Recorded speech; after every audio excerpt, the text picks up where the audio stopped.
আজি EPCCৰ পৰা আমি এইটোৱে ক'বলৈ বিচাৰিছোঁ যে আমাৰ মিছলীয়া মামাই এই অসমৰ গৰীব দুখীয়া অসমৰ ভূমিহীন গৰীব দুখীয়াৰ বিৰুদ্ধে এটা যুঁজ চলাই লৈ আছে। ইয়াৰ বিৰুদ্ধে কয়েকটা কথা ক'বলৈ আজি আমি EPCCৰ হৈ পেলাই ইয়াত হাজিৰ। এই মিছলীয়া মামা ডাঙৰীয়াই অসমৰ ভূমিহীন মানুহবিলাক উচ্ছেদ কৰাত খুব ব্যস্ত, যেনে গৰুকুটিত উচ্ছেদ কৰা, চিমেণ্ট চাপৰিত উচ্ছেদ কৰাত ব্যস্ত, চিৰাঙৰ আমাৰ বড়ো মানুহবিলাক উচ্ছেদ কৰাত ব্যস্ত। সেই ঠাণ্ডা দিনত তেখেত যদি ডক্টৰ হিমন্ত বিশ্ব শৰ্মা ডাঙৰীয়াই যদি নিজকে ভাল গভৰ্ণেন্স বুলি ক'বলৈ বিচাৰে, ভাল CM বুলি ক'বলৈ বিচাৰে, তেনেহ'লে এই ঠাণ্ডা দিনত কিয় উচ্ছেদ কৰিব লাগে? আৰু ইয়াৰ লগত কোভিড, নাই খাম, নাই দাম, নাই টাকা পইচা, ইয়াৰ মাজত উচ্ছেদ, ঘৰ বাৰী নাইকিয়া কৰাত ব্যস্ত, মাটি দালালবিলাক এৰেষ্ট কৰাত ব্যস্ত, অসমৰ দালাল ছিষ্টেমটো নাইকিয়া কৰাত ব্যস্ত। কিন্তু ইয়াৰ মাজতে অসমৰ মুখ্যমন্ত্ৰী ডাঙৰীয়া আমি কেতিয়াও শুনা নাছিল, অসমত কেতিয়াও দেখা নাছিল ইমান ডাঙৰ বৃহৎ বিগেষ্ট লেণ্ড স্কাম কেলেংকাৰী RBS ৰিয়েলটৰ প্ৰাইভেট লিমিটেড। ইয়াত ডাইৰেক্টলি জড়িত আমাৰ মুখ্যমন্ত্ৰী ডাঙৰীয়া হিমন্ত বিশ্ব শৰ্মাৰ পৰিবাৰে জড়িত। বেদখল চিৰিং চাৰপ্লাছৰ মাটিত ভূমিক লৈ পেলাই তেখেত ফাৰ্ম বনাইছে। আজি চাওক, আইন সকলৰ কাৰণে, গৰীব দুখীয়াৰ কাৰণে, এগেইনষ্টৰ কাৰণে আইন হয়, NDB-বিলাকৰ কাৰণে আইন হয়, আলফাৰ বিৰোধীৰ কাৰণে আইন হয়। আৰু সেই আইনবিলাক গোটেই অসমবাসী যদি হয়, আজি কিয় এই মুখ্যমন্ত্ৰীৰ পৰিবাৰ যে লেণ্ড স্কাম ভূমি কেলেংকাৰীৰ বিৰুদ্ধে কিয় আইন নাই? সেই গতিকে আমি আজি EPCC থৰবৰ হৈ পেলাই ক'বলৈ বিচাৰিছোঁ যে এই কম দিনৰ মাজতে যদি সেই বিগেষ্ট অসমৰ RBS ৰিয়েলটৰ প্ৰাইভেট লিমিটেড লেণ্ড স্কামৰ বিৰুদ্ধে যদি কোনো একশ্যন নলয়, তেনেহ'লে আমি অকল বড়োলেণ্ডত নহয়, অকল অসমত নহয়, আমি গোটেই ভাৰতবৰ্ষত আন্দোলনটো হ'ব।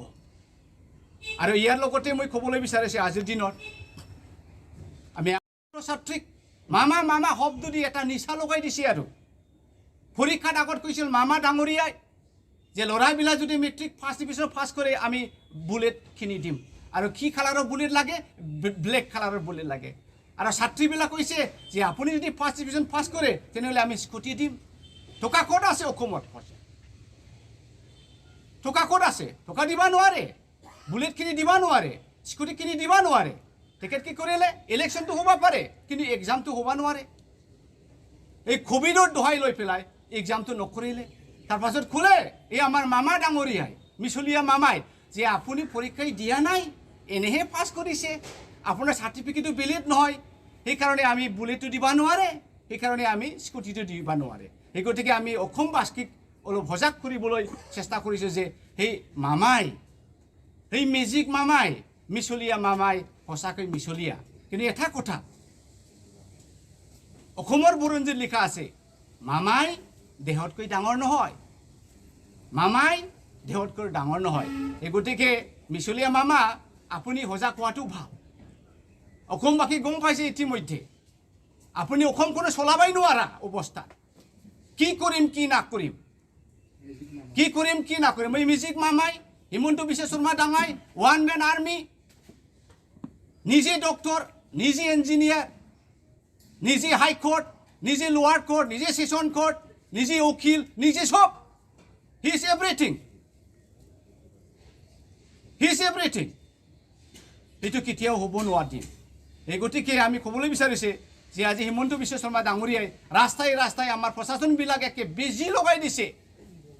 বাইকৰ ফাইন, হেলমেটৰ ফাইন, খালি ফাইন, খালি ফাইন, খালি ফাইন, 1000 টকা, 2000 টকা ফাইন, খালি টেক্স।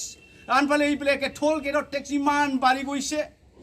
তেলৰ দাম বৃদ্ধি, ইয়াৰ মাজতে টোল গেট, খালি টোল গেট। কোকৰাঝাৰৰ পৰা যদি আমি গুৱাহাটীত যাম, আমি নৈশৰ পৰা 1100 পৰ্যন্ত দিবা লগা হয় টোল গেটত ইয়াৰ মাজতে কোনোবা যদি বাই চান্সত আমাৰ ল'ৰা ছোৱালীবিলাক ছাত্ৰ ছাত্ৰীবিলাক যদি হেলমেট পিন্ধা নাই হেলমেট কেনেকৈ সকলোৱে পিন্ধিব কাৰণ মোৰ পাৰে মোৰ ভণ্টিজনী বাইকে নাই কিহৰ কাৰণে হেলমেট পিন্ধিব ক'ৰ পৰা হেলমেটৰ দৰকাৰ হ'ব আৰু ইয়াৰ কাৰণে যদি হেলমেট পিন্ধাৰ কাৰণে যদি ফাইন দিয়া হয় আচ্ছা আপুনি ফাইন কৰিছা কিয় কিবা এটা নিয়ম বনাই দিয়ক হেলমেট পিন্ধা নাই থানাত লৈ যা লিখালিখি কৰক যে পুলিচ ৰিপৰ্ট যাব ঘৰত যাব দিয়ক আৰু ক'ব এনেকুৱা যদি আপুনি ভেহিকল একৰ এগেইনষ্টত যায় তেনেহ'লে ভৱিষ্যতে আপোনাৰ চাকৰি বাকৰি দিগদাৰ হ'ব সেইবিলাক কথাই ক'ব লাগে ডাইৰেক্ট ফাইন ইম্পজিশ্যন 1000 টকা 2000 টকা